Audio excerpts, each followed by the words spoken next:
So, hi guys. Okay, so we are going into part 7. Now, where we are now is this is Blake Lively's additional Rule 56.1 statement of undisputed material facts. So she has already responded to Wayfarer's Rule 56.1 statement of undisputed material facts. Now, this is hers. I'm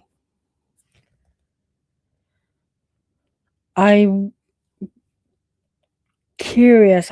I believe I'm expecting Wayfarer to respond to these when because they've got to respond to the motion for her opposition to the motion for summary judgment today, actually. So I'm expecting that to come down. So I'm going to try and get through this as quick as possible, but I think it might take a couple more videos, which is fine. Yes, it probably looks like I've dropped a lot of videos today. 3 of them were actually pre-recorded from last night because I knew I had things going on with my little one today. There's obviously a couple of extra bonuses I was not expecting, such as, well, I was expecting the Rule 11 sanction reply from Lively. I was expecting Popcorn Planet to file notice of their intent to appeal. I wasn't necessarily expecting that yesterday or today, depending on well, it was my time. My time, it was today. I definitely wasn't expecting Jed Wallace to file his notice of intent to appeal. So they were kind of like, I did the Rule 11 and the Popcorn Planet one this morning, went out, did my stuff for the day, with the videos scheduled to kind of, evenly go, be published to YouTube. And then obviously I got caught completely off guard with I had to do a 1.5 minute live, which I wouldn't have done that normally, but on my phone with StreamYard, you can't share screen, you can't add documents or anything.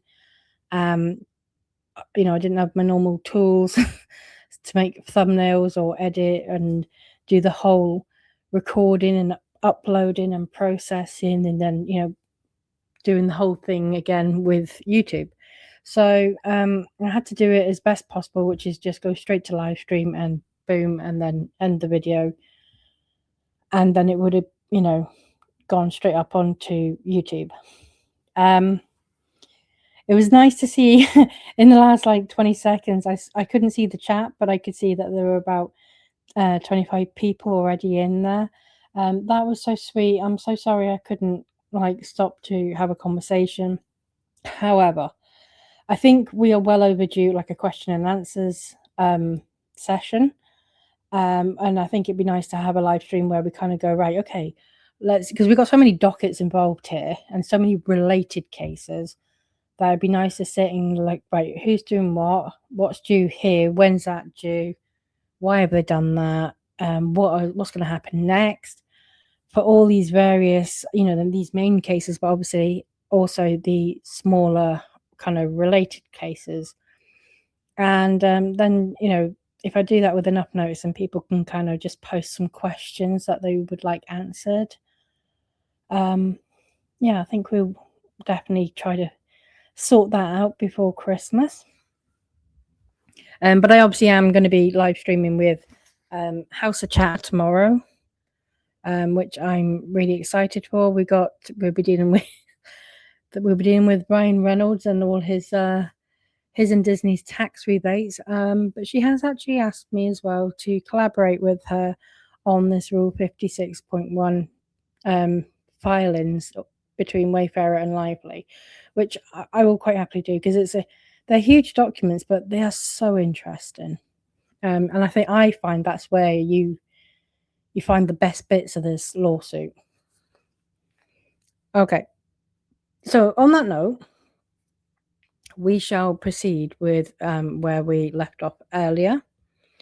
And this is now, there's no responses. These are Lively's additional statements of undisputed material facts. So she's doing here now what Wayfarer did originally.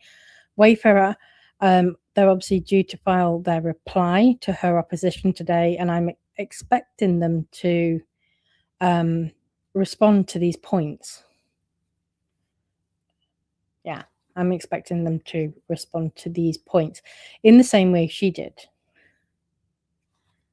Or hopefully better, because, they won't change the language. Okay. So Baldoni proclaims himself a feminist and uses his feminist brand to promote Wayfarer. In 2017, Baldoni launched the Man Enough brand, which he describes as a content studio and movement around healthy manhood and greater equity for all. Next, in 2017, Baldoni spoke about his own journey with masculinity in a viral TED Talk titled Why I'm Done Trying to Be Man Enough. And in 2021, Baldoni released his first book, Man Enough, Undefining My Masculinity. Next, Baldoni has stated redacted. He has also publicly commented that there is a 1,000,000% probability that there is a woman or two that he has in some way made uncomfortable by saying something or doing something that was chauvinistic or sexist, and that he did not always ask for consent or always listen when they said no. Next, Baldoni publicly stated that he would do better and be man enough to shut the hell up and listen to women so that one day we don't have to live in a world where a woman has to risk everything and come forward to say the words, "Me too." In 2019, Baldoni launched the California-based production company Wayfarer Studios with Steve Sarowitz. Both hold the title of co-founder and co-chairman. Wayfarer is based out of Los Angeles, California, and at all relevant times, Baldoni has resided in California. Next, Sarowitz is a billionaire financier and co-founder of Wayfarer. He invested approximately $30 million to finance the film. In 2020, Baldoni hired his friend of nearly 15 years, Jamie Heath, to serve as Wayfarer's interim chief operating officer. Heath later gained the title of co-chief operating officer, president, and then chief executive officer. At all relevant times, Heath has resided in California. Sarowitz, Heath, and Baldoni are close personal friends. Baldoni has stated that through Wayfarer, he aimed to create and strives to maintain an enterprise where everybody is free to have their own beliefs and express opinions that may be different from the executives or shareholders, and where there is true unity and equality across the board, and where we're mindful of the positions of power and how those power dynamics work.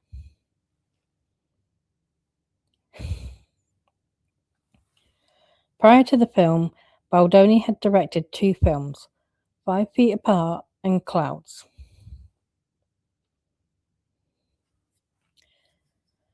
Right, next. Baldoni acquires the rights to produce It Ends With Us to capitalize on his feminist brand. What?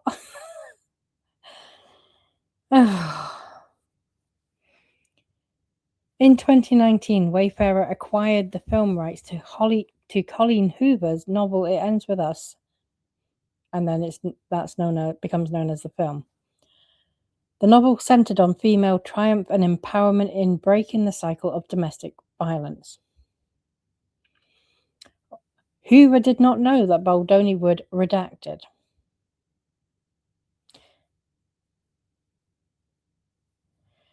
If that is, but she did not know that Baldoni would be redacting and thought he would have a female director, then I just don't believe that.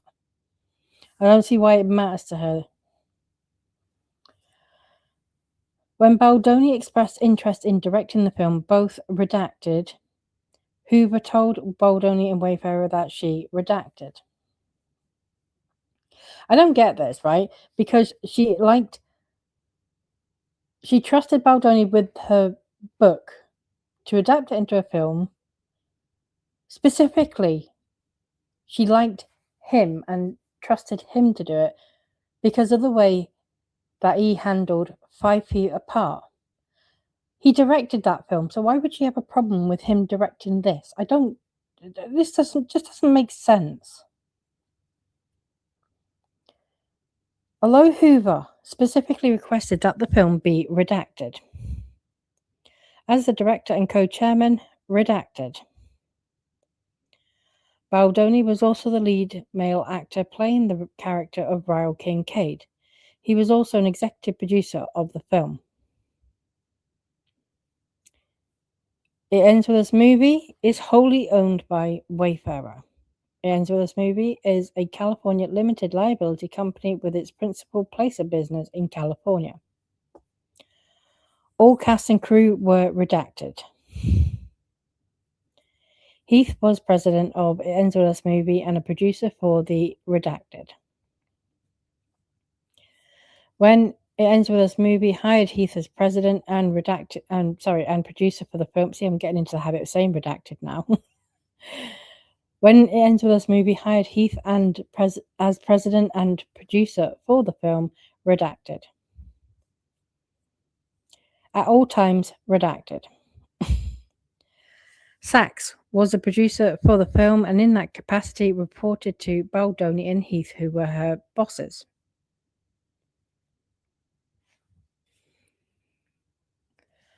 The next one is entirely redacted.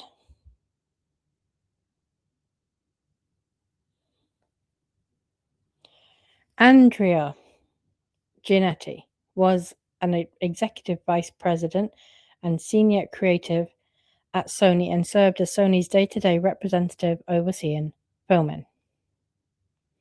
Sony had the redacted.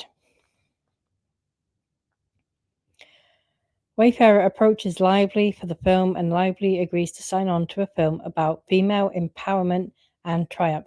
She in an interview, she herself said she saw it as a franchise opportunity. She did not sign on to the film because it promoted a message about female empowerment and triumph. You're talking crap. Lively's positive reputation in Hollywood.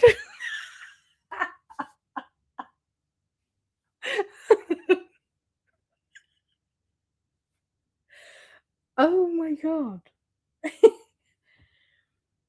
What positive reputation in Hollywood?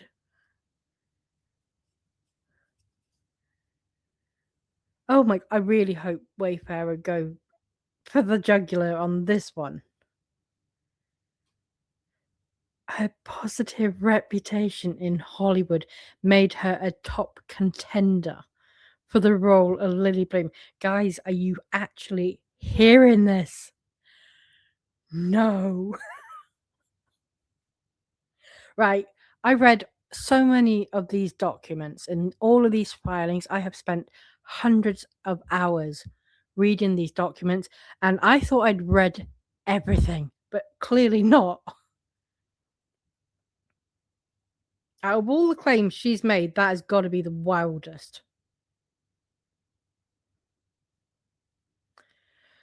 If Wayfarer is looking for a portfolio of all the shitty behavior that Lively is known for in Hollywood,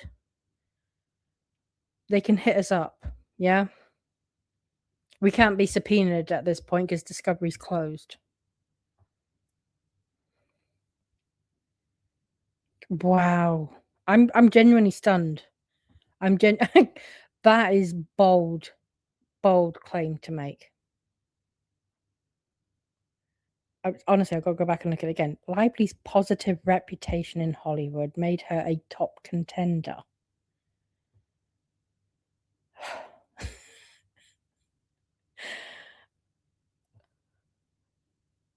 I'm literally in shock. I'm in shock. Okay.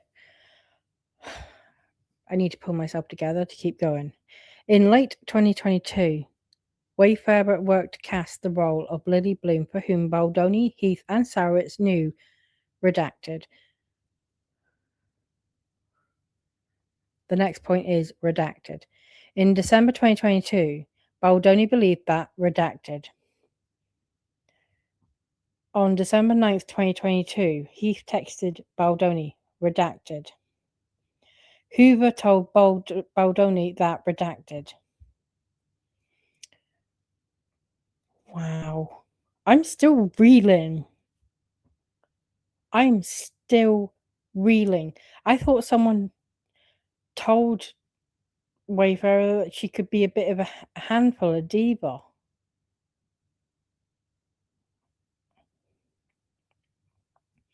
Okay, Lively's first meeting with Baldoni contained unwanted sexual discussion. Oh my god. On December 14th, 2022, you notice this wasn't in her initial complaint, by the way. This was not in her complaint anyway, nor did she raise it in her trailer meeting with Jamie Heath and other people, or with Sony. On December 14th, 2022, Baldoni and Lively met for the first time at an initial meeting to discuss the possibility of Lively joining the film. Baldoni later texted a friend that he had redacted. Lively was pregnant with her first boy at the time of the meeting. The rest is redacted. Then Baldoni then told Lively, redacted. It's going to be about him being circumcised. Lively, redacted. Lively never asked Baldoni whether he was redacted. Prior to filming, Lively spoke with Baldoni's former, this will be podcast host, Liz Plank. This is about Liz Plank. I've seen it elsewhere. I think I've seen it in her main motion. Yeah, in her main motion for opposition for summary judgment. It's unredacted there, but here she's redacted it. Why? I don't know. Don't know. There is absolutely no need. We know who it is.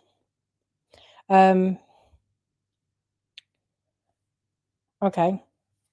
Prior to filming, Lively spoke with Baldoni's former redacted.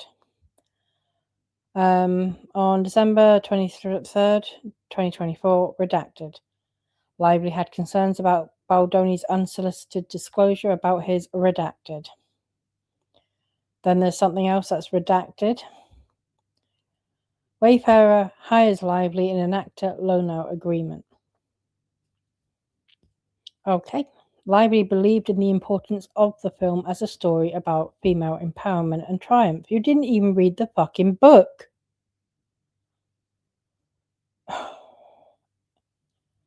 And her marketing was not necessarily about female empowerment either. It was buy my hair care products that don't have a conditioner and, according to Cassidy's research, make your hair fall out. Drink my alcoholic drinks. On December 16th, 2022, Wayfarer offered Lively the role of Lily Bloom, which Lively accepted on December 31st, 2022.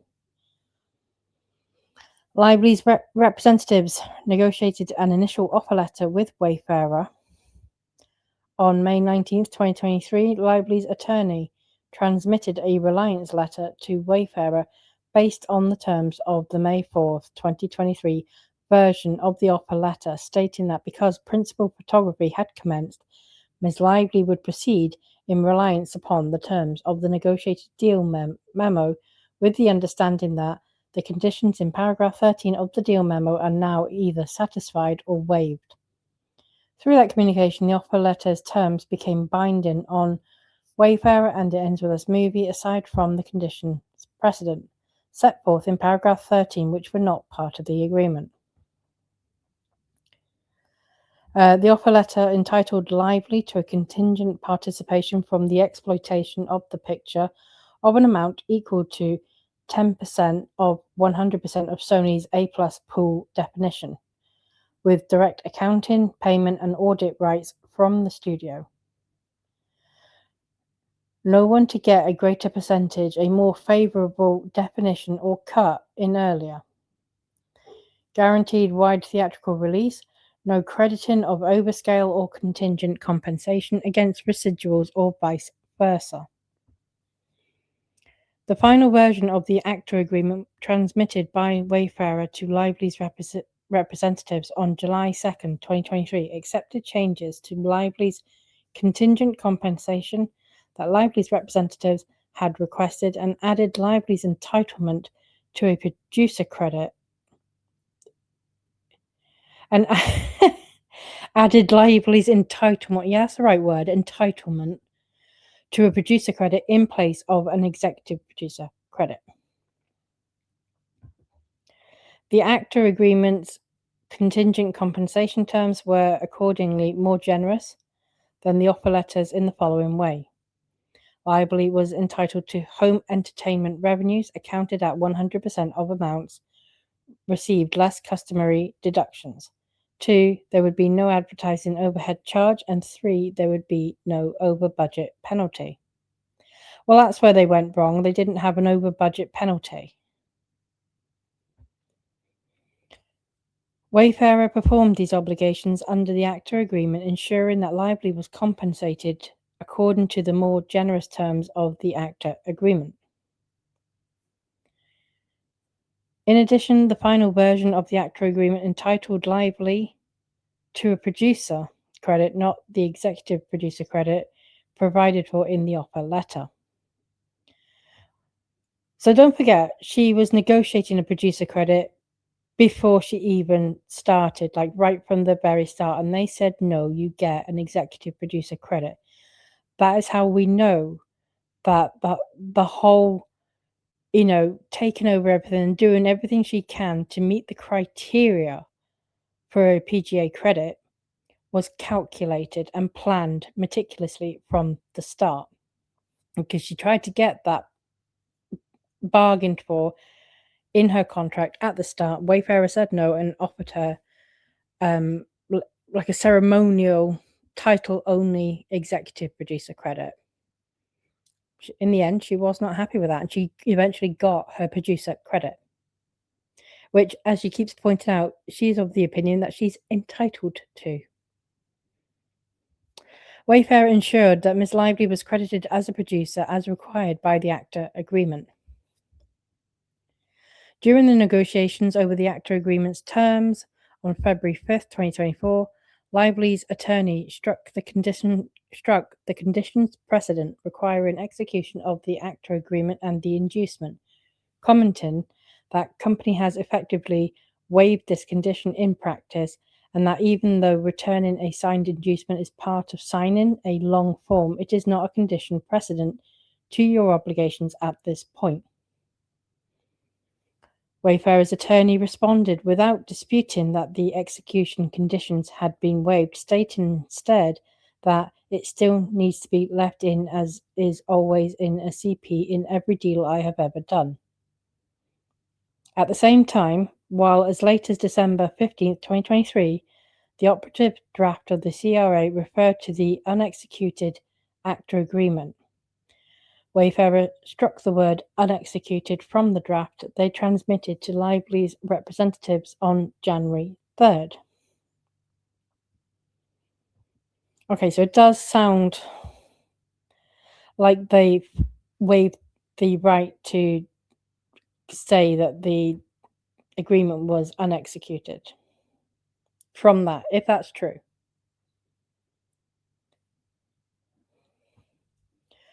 On May 3rd, 2024, Jamie Heath wrote to Lively's representative expressly waiving the execution conditions, writing, "We have withdrawn our request for your client to sign her agreement in order to extend the time with the edit."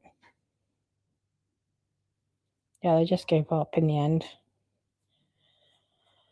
On December 18th, 2022, Heath and Baldoni celebrated Lively's acceptance of the role, with Heath remarking that they were redacted. Heath was at home in Los Angeles at the time.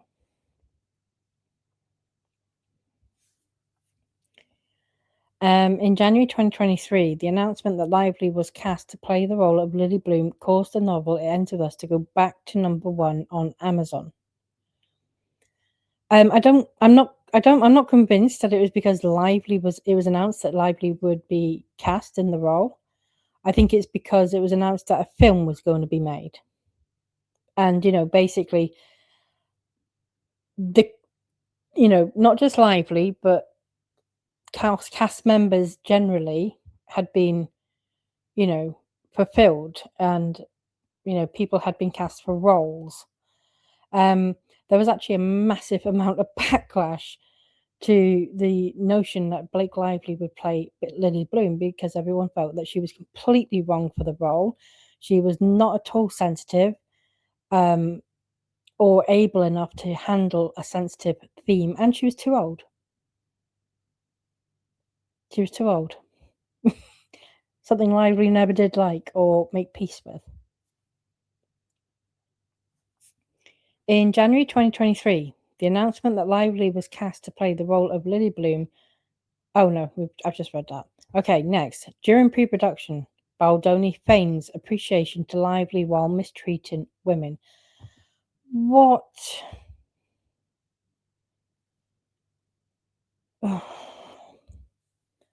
On March 8th, 2023, Baldoni texted Lively that he would redacted. On April 3rd, 2023, Baldoni asked Lively, redacted. The next point is redacted, as is the point after that. I don't know why they're all redacted. When Lively offered recommendations for department heads for hair and makeup with whom Lively had prior relationships, Baldoni redacted.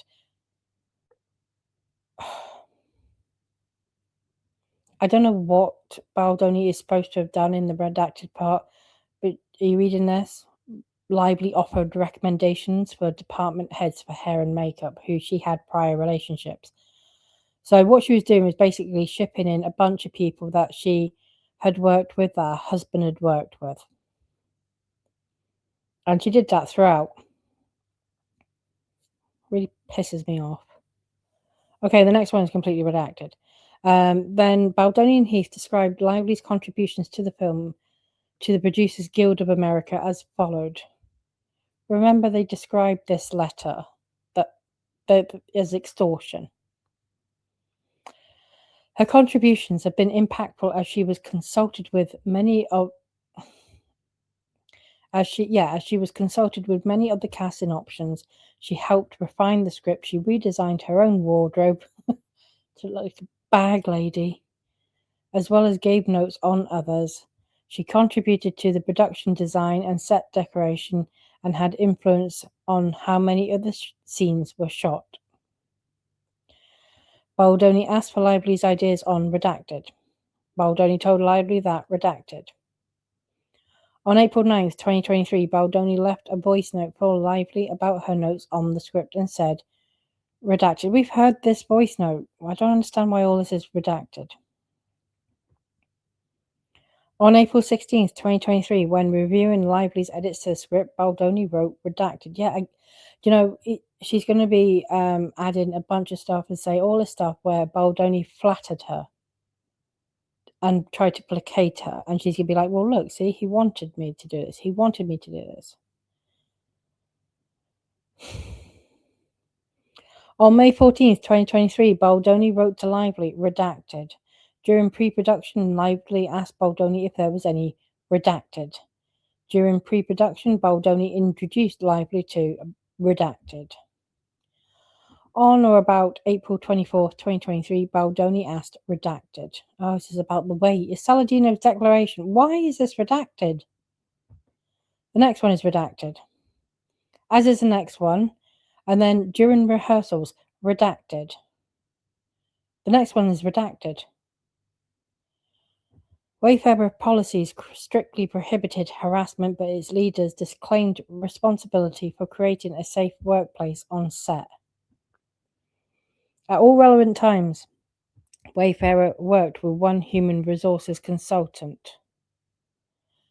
I mean, that's going to be Cynthia Barnes-Slater. Why is this all redacted?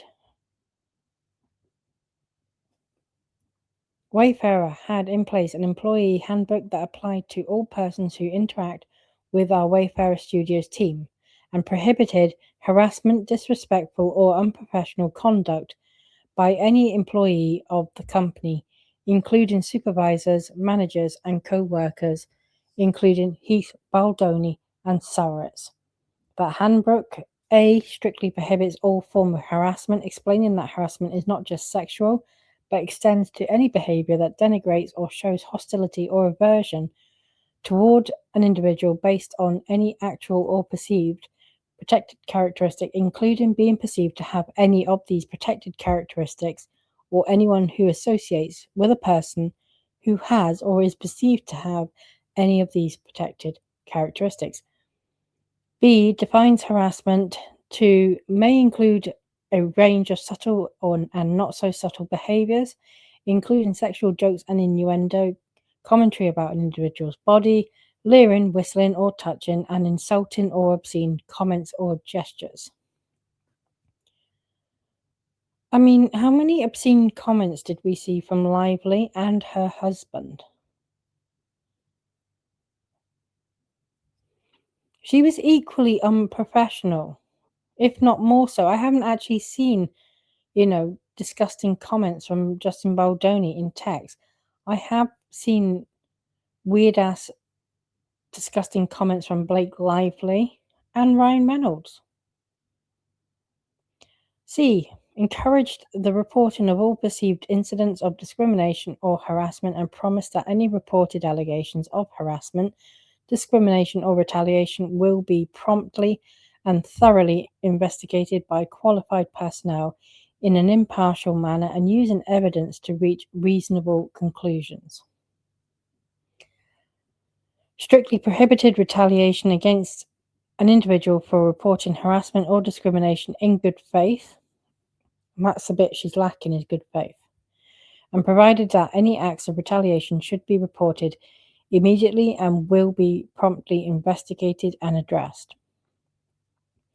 E required that if any supervisor or manager becomes aware of a violation of this policy, they are obligated to report the violation to human resources/management so Wayfarer Studios can investigate and, if appropriate, take corrective action.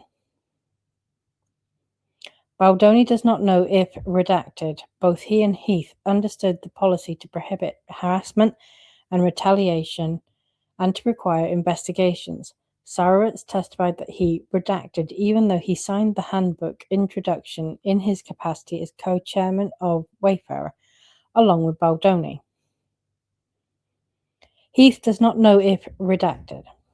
Wayfarer does not have redacted. Slate, Lively, Ferrer, and Baker did not redacted.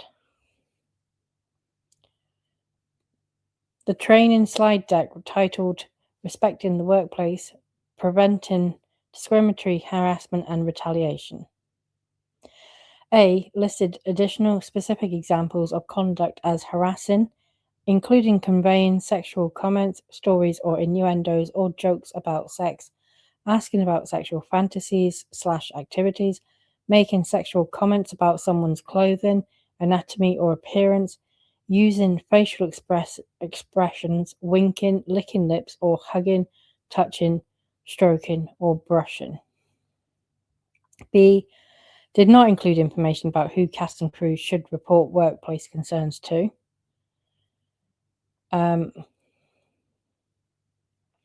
Heath believed others, not himself, were responsible for redacted. Okay. During production, Baldoni invited each of the film's production department heads to enjoy Russian baths with him. Alarmed, Sachs reported the incident to Sony and to Heath. Sony confirmed that the invitation was inappropriate for the workplace. Sachs had concerns about Wayfarer overseeing HR harassment protocols for the film and felt that the cast and crew may not be comfortable raising concerns to Baldoni or Heath. She proposed that Sony provide the harassment protocols and training instead, which California-based Sony did not do. So why is she not suing Sony technically for aiding and abetting harassment then? Because there is an obligation, right? This was jointly produced by Wayfarer and Sony. There has to have been an obligation on Sony. Sony were also made aware of, some concerns. There's a bit of a dispute over what concerns and whether they were, whether it was the sexual harassment that was actually reported or just COVID and complaints about the first AD. But here Alex Sachs has said, well, she recommended that Sony provide harassment protocols and training, and Sony did not do that. Surely there's some kind of joint liability there. Sachs believed that concerns or inappropriate behaviour related to the film should be raised to Heath as the signer of checks and agreements. In March 2023, Wayfarer received a complaint about redacted.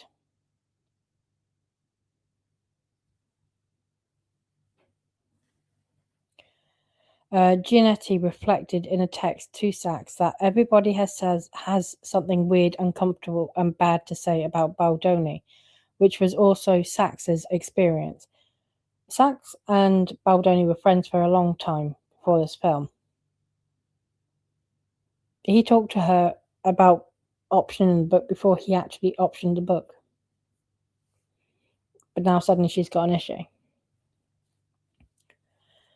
Next, Wayfarer and Baldoni's self-proclaimed feminist image cracks as they foster a hostile work environment for women. On the very first day of filming, redacted. Baldoni and Heath marginalise and mistreat women based on gender. Sachs recalled Baldoni consistently yelling at her and exhibiting rageful yelling or interrupted reaction when she spoke with him.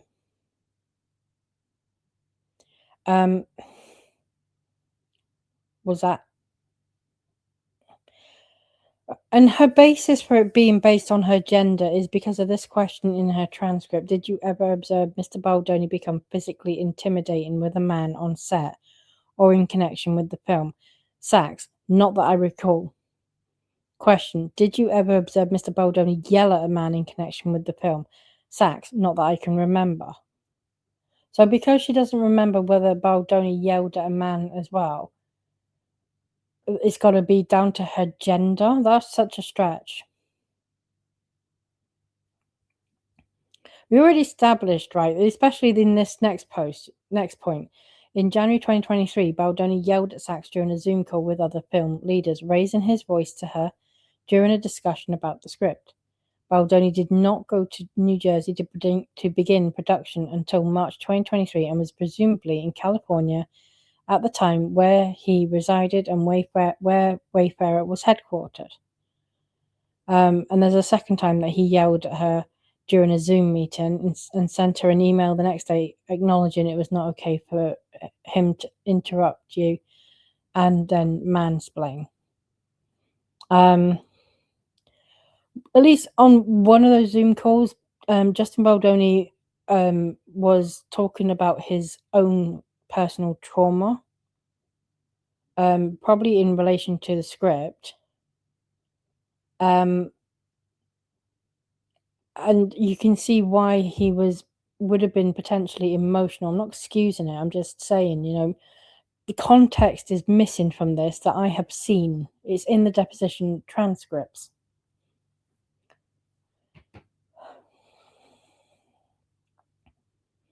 So he sent Sachs an email the next day acknowledging it was not okay for me to interrupt you and then mansplain, and that he had been trying very hard not to interrupt the women in his life.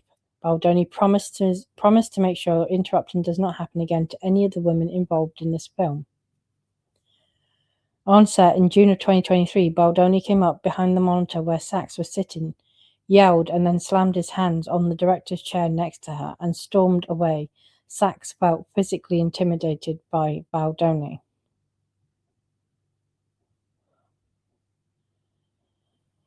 I don't know why. I mean, She should not be kind of bringing other people's complaints. They have not made complaints. Alex Sachs did not raise her concerns with HR or the PGA, Producers Guild. Um, mm.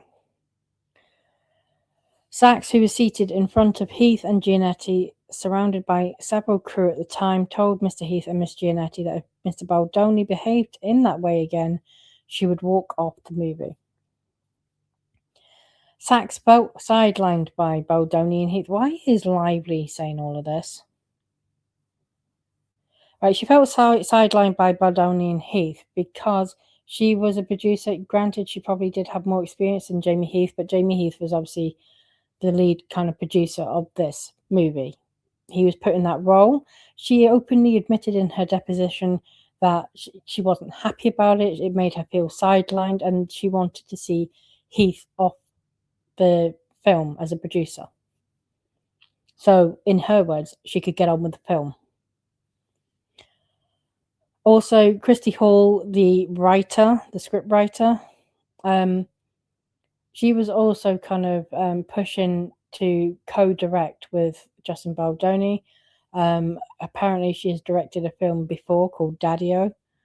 And there was testimony from Alex Sachs herself actually saying that Christy Hall was manipulating Heath and was pushing to co-direct with Justin Baldoni. Well, initially it was just direct the film, but then it was changed to co-direct.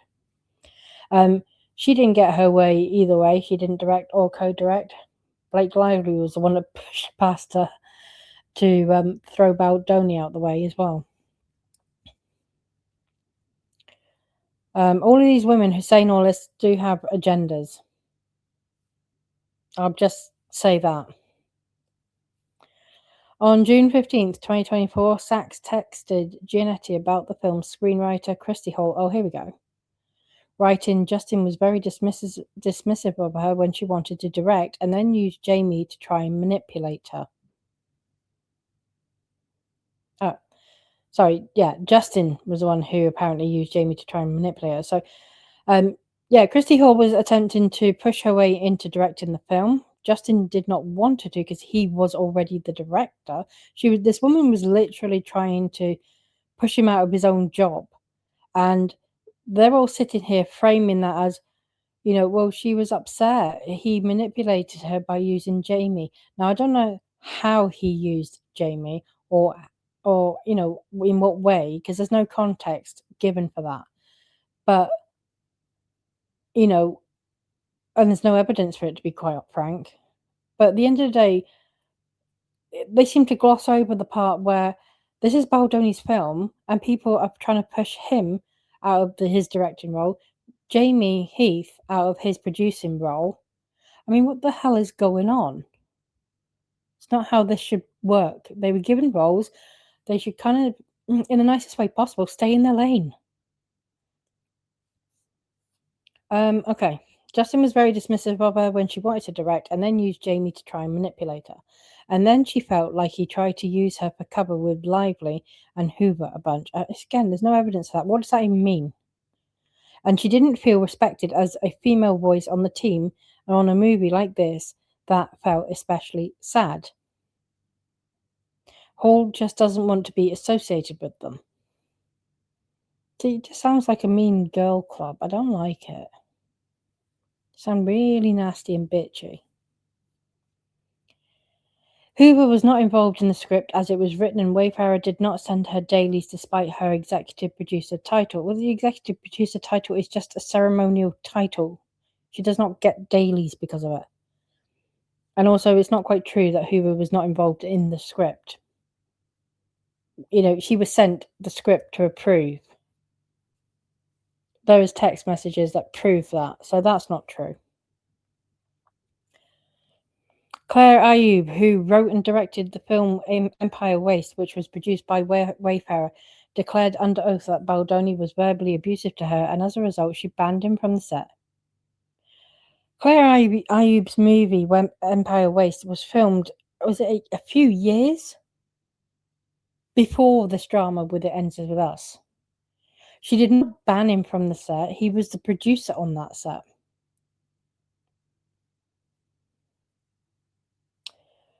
And in August 2024, refused to appear in press and publicity with Baldoni. Now, that part is probably true, because I did not see any publicity with Claire Ayub and Justin Baldoni over that film. But there are video footage of Justin Baldoni on the film set. He was the film's producer. This is nonsense. And it conveniently leaves out that Claire Ayub illegally recorded Steve Sarowitz saying a rather innocent statement about how he would protect and what he would do to protect Baldoni himself and his production company, and how that has been mischaracterized in one of the worst, it's just one of the grossest mischaracterizations I've ever seen for the best part of nearly a year.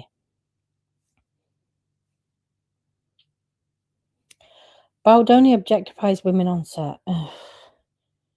During a rehearsal on May 23rd, 2023, redacted.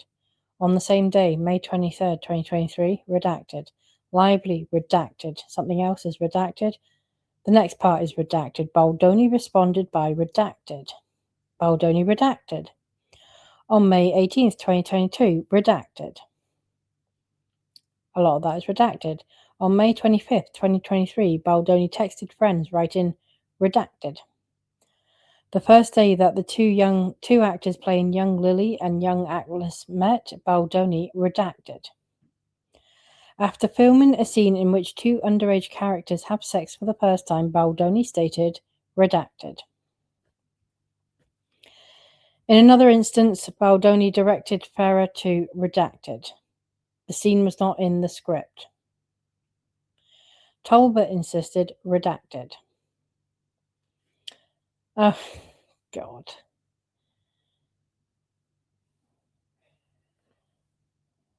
Okay. Okay, we'll do a couple more pages. And then clip it there. Heath gawks at Lively while she is undressed. On the first day of filming, redacted. On the second day of filming. Is this just the 12 days of filming now? May 16th, 2023, redacted. In response to Heath's knock on the trailer door, Lively, Carol, and Baker redacted. And that, I know it's unredacted in the actual opposition to the motion. They say that they said, no, don't come in. Alex Sachs, who was with Jamie Heath, testified that Heath was, allowed to go in, but he had to turn and look away from her. He had to face the wall or something. I can't remember exactly, but she did say yes, he could come in, conditionally though. The next part is redacted. Next part is redacted. Lively, Baker, and Carol were redacted. Baker described Heath as having redacted, and Carol began redacted. Okay, I'm going to stop there and kind of use this bit now to go into another film. I am still reeling from the fact that Blake Lively genuinely believes that she has a positive reputation and that she was a top contender for the role in the film. That's just, well, that's something I'm really going to have to sit with for a while. Okay. Right, I will be back for part 8.